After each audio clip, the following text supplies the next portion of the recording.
Theme లో ఇప్పుడు మన ముందుకి పంచాంగ శ్రవణం చెప్పడానికి రఘు రాబోతున్నాడు.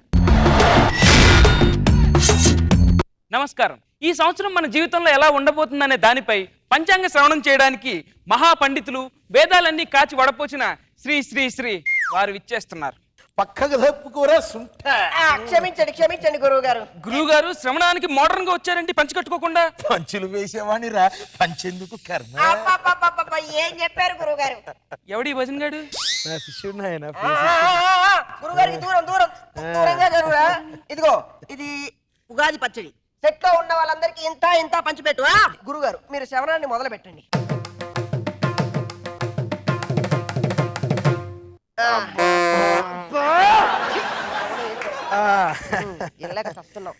ఈటీవీ ప్రేక్షకులకు నూతన సంవత్సర శుభాకాంక్షలు. ఈ నూతన సంవత్సర శుభాకాంక్షలతో పాటు మనం పంచాంగాల శ్రవణం చేసుకుందాం. పంచాంగ శ్రవణం చేసుకుందాం. ఈ అనుష్కానామ సంవత్సరం నాకు రాజ్య పూజ్యం 3 అవమానం 7 అని తెలిసి ఈ సుంటని ప్రోగ్రామ్ కి నా వెనక తీసుకొచ్చుకున్నాను చూడు. నన్ను నాదానితోని కొట్టుకోవాలి. ధనుష్కానామ సంవత్సరం. అరే శుంఠ, రాత్రి నీకు ఇచ్చిన వివరే అనుష్క ఫోటో కాదురా, రాత్రి చూసింది కాదు, రాసింది ఇవ్వము. ముందే చెప్పాలి. 7 కుండలవాడు. Very good. ఈ ధనుష్కానామ సంవత్సరం రాజ్యాధిపతి రఘు కాగా దరిద్రాధిపతి ధనరాజ్, వరష్టాధిపతి వేణు, రోగాధిపతి రాఘవ, చిరాకాధిపతి చంటి, చెత్తాధిపతి చంద్ర. గురుగారు మనతో జాతకం చెప్పించుకోవడానికి ప్రముఖ నా బాబు గారు నమస్కారం, కూర్చోండి. నాగబాబు గారు మీరు 2 నక్షత్రాల మధ్య పుట్టారు, బిట్వీన్ 2 స్టార్స్. అవునండి, అన్న మెగాస్టార్, తమ్ముడు పవర్ స్టార్, మధ్యలో నేను పుట్టానండి. మీరు సీరియల్స్ లో శకలం, సినిమాలకు లేదు నికరం. ఈ మధ్య తేజ అనే వ్యక్తి మిమ్మల్ని 1000 అబద్ధాల సినిమాలో పెట్టుకున్నాడు, నిజమేనా? అవును, పెట్టుకున్నాడే. ఆ తేజ ఆడిన 1000 అబద్ధాల్లో మొదటి అబద్ధం ఏమిటో తెలుసా గురువు గారు? ఏంటి నాయనా? మీతో కామెడీ చేయిస్తానని చెప్పారు. గురువు గారు సరే కానీ స్వామి, ఇవన్నీ పక్కన పెట్టి నా ఫ్యూచర్ చెప్పండి స్వామి. ఏముంది స్వామి, మీరు పండ్లకి ఫలాలకి దూరంగా ఉండండి స్వామి. ఎస్పెషల్లీ నారెంజాయి మీన్ ఆరెంజ్ ఫ్రూట్ కి దూరంగా ఉండండి, ఆ కలర్ కు కూడా దూరంగా ఉండండి. ఆ ఫ్రూట్ దెబ్బకి మిగిలిన ఫ్రూట్స్ అన్నిటికీ దూరం అయ్యా స్వామి. మీకు ఇంకో ముఖ్య విషయం గురువు గారు, కామెడీ షోల్లో, రియాలిటీ షోల్లో, పబ్లిక్ ఫంక్షన్ లో ఇలాంటి ఆంటీల పక్కన కూర్చోకండి, వారి ఇమేజ్ తో తొక్కేస్తారు. వెళ్ళిరండి. సరే స్వామి, ఉంటానండి. ఏమిటో పెద్ద పెద్ద వాళ్ళంతా వస్తున్నారు. నమస్కారం టిల్లు వేణు గారు, ప్రముఖంగా పెద్ద కమెడియన్ రా. వీరు నల్ల వేణు అని కూడా అంటుంటారు. ఏం సార్ బాగున్నారా? కామెడీ చేస్తుంటారు, చూస్తాం. యూట్యూబ్లో కాదులేండి, మేము యూట్యూబ్లోనే చేస్తాం. ఆదాయం ఎవడికి చెప్పడు, వ్యయం అసలే పెట్టడు. రాజ్య పూజ పొగడతలు ఇంతవరకు వినలేదురా సుంఠ. అవమానం ఇంతవరకు ఎవడూ తిట్టకుండా లేడు.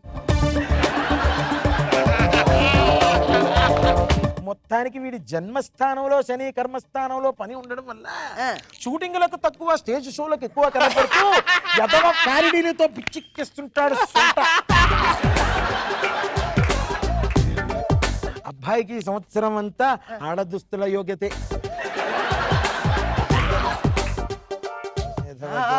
గురుగారు మీతో జాతకం చెప్పించుకోవడానికి ఎవరో మహిళలు వచ్చారు గురువు గారు. రోజా సర్వం శ్రావ్యంగా ఉంది.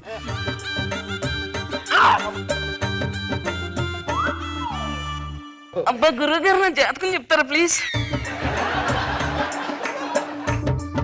ఆదాయం కోట్లల్లో, వ్యయం 10 రూపాయల నోట్లల్లో. రాజ్యపూజ్యం 1%, అవమానం కూడా 1.5%, 0.5% ఎక్కువ. డోంట్ వర్రీ, మీరు అనసూయతో ప్రయాణం తగ్గించండి, అది కూడా తగ్గిపోతుంది.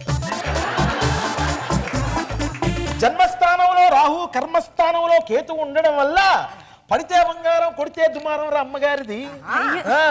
కాకపోతే కీలక స్థానంలో ఉన్న కుజుడు కన్ను కొట్టడం వల్ల చంద్ర అనే చీకట్లో చిన్నోడిని హీరోగా పెట్టి చీనీ బాత్ కూసేడా అనే సినిమా తీసి ఉన్నదంతా ఊడ్చుకుంటారు.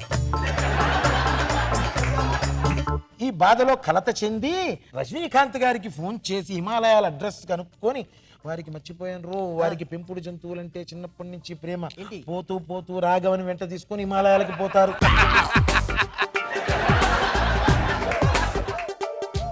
గురువు గారు రాఘవ ఎందుకు, మీరు నేను వెళ్ళొచ్చుగా. అరే సొంట, వాడంటే తోకుపుతాడు, నువ్వు నేను ఏమి ఉపుతావు?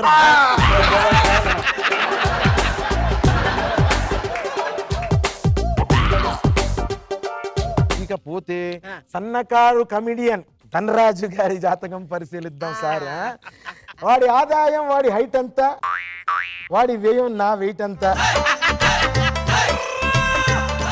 వాడి మధ్యస్థానంలో పుట్టలేకపోవడం వలన ముఖస్థానంలో బుగ్గలు పీక్కుపోయి ఉండడం వల్ల వాడికి ఐరన్కి అయస్కాంతం అతుక్కున్నట్టు అతుక్కుపోతుంది అదృష్టం వెదవికి. చివరిగా last but not the least upcoming comedian Adrushyaraghu, వారి జాతకం పరిశీలిద్దాం. అమ్మా బాగుంటుందా? వారికి చాలా ఇంపార్టెంట్ రోల్. ఆదాయం స్విస్ బ్యాంక్ అంత, వ్యయం ఎంసెట్ ర్యాంక్ అంత. వాడికి నవస్థానాల్లో నవగ్రహాలు ఉండడం వలన అదృష్టం అనసూయ అనే యాంకర్ రూపంలో వరిస్తుంది. దాంతో అనసూయని హీరోయిన్ గా పెట్టి రఘుని హీరోగా పెట్టి ప్రముఖ నిర్మాత శ్యామ్ ప్రసాద్ రెడ్డి గారి నిర్మాణ సారథ్యంలో ఏనుగుతో కాపురం బలైపోయిన పావురం అనే సినిమా తీసి పెద్ద సంచలన విజయాన్ని సాధిస్తారు.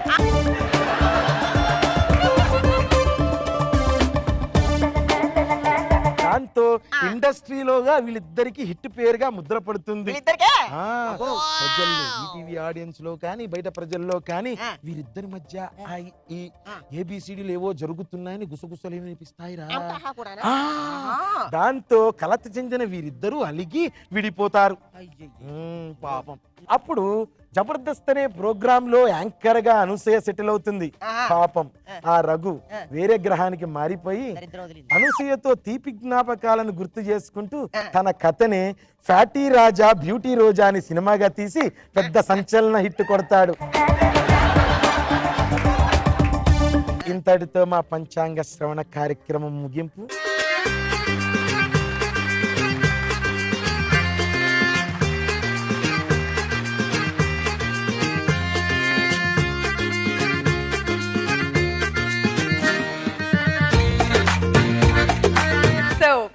ఈయన పంచాంగ శ్రవణం గురించి ఏమంటారు రోజా గారు? నిజంగా సూపర్ గా ఉంది. నాగబాబు గారు? రఘు చాలా సొక్కగా చేసావా, చక్కగా కూర్చొని పంచాంగ శ్రవణం పేరు పెట్టి.